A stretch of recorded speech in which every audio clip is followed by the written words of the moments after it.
আমরা কি বলতেছি, এই সি প্রোগ্রামে আই এর ভ্যালু স্টোর করা হয়েছে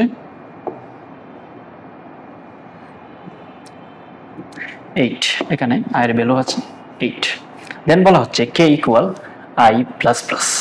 দেখো এখানে আই প্লাস প্লাস থাকলে কি হবে, প্লাস প্লাস থাকলে কে এর মধ্যে স্টোর হবে হলো আই এর প্রিভিয়াস ভ্যালুটা, অর্থাৎ 8 প্রিভিয়াস ভ্যালু স্টোর হবে, অর্থাৎ কে ইকুয়াল টু 8।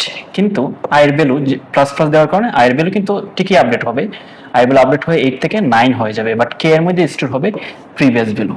ঠিক আছে, যদি এখানে K equal to plus plus I যদি লেখা থাকতো তাহলে কি হতো, তাহলে আই এর ভ্যালু যে আপডেট হবে অর্থাৎ 9, এই 9টাই কিন্তু এখানে স্টোর হবে।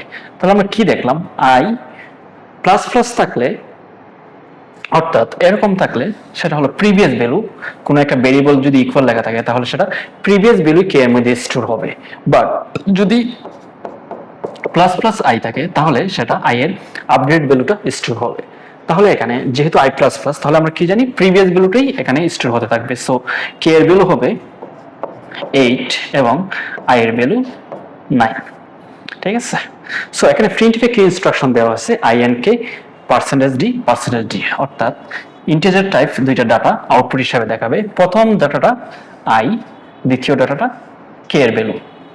সো আই এর ভ্যালু আমরা কি পেলাম 9, সো প্রথম লেখা উঠবে 9, দেন হলো 8। সো এই ফাংশনটা, এই প্রোগ্রামটা যদি আমরা রান করি তাহলে আউটপুট আসবে 9 এবং 8। দেখি আমরা ওরা কি কোয়েশন করেছে। উদ্দীপক প্রোগ্রামটি আউটপুট কোনটি, অ্যাজ এক্সপেক্টেড 9 এবং 8। ঠিক আছে, দেন দেখো নিচের আবার কি বলছে। আচ্ছা, আরেকটা সি প্রোগ্রাম, সেখানে বলছে আর কোন কোয়েশন ছিল না উপরে।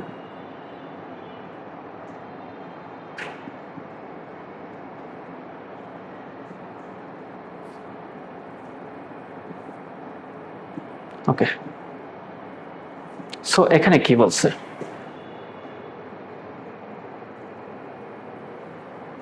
সো এখানে আরেকটি সি প্রোগ্রাম আছে, এখানে এ আর বি দুইটা ইন্টিজার টাইপ ভেরিয়েবল ডিক্লেয়ার করা হলো। দেন বলো বি ইকুয়াল 50, দেন একটা এরিথমেটিক অপারেটর মডুলাস, যেটা হলো মূলত ভাগশেষকে আউটপুট হিসেবে দেখায়। ঠিক আছে, সো বি ইকুয়াল টু যেহেতু 50 মড 25, মানে হলো 50 কে 25 দিয়ে ভাগ করলে ভাগশেষ কত হবে। তাহলে আমরা এজ ইউজুয়াল যদি আমরা ভাগ করি তাহলে কত আসবে, 25 টাইমস 2 ইকুয়াল 50, ভাগশেষ 0। সো এর এতে কি স্টোর হবে, 0 স্টোর হবে। যেহেতু এই প্রিন্টএফে %d দেওয়া আছে, তার মানে ইন্টিজার টাইপ একটা ডাটা আউটপুট হিসেবে দেখাবে এবং এখানে এ থাকার কারণে এর ভ্যালুটাই আসলে শো করবে। সো এর ভ্যালু যেহেতু 0, এখানে আউটপুট আসবে 0। দেখি আমাদের কোয়েশ্চনটা কি বলছে এখানে,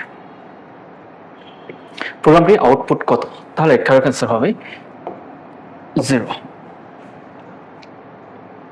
দেন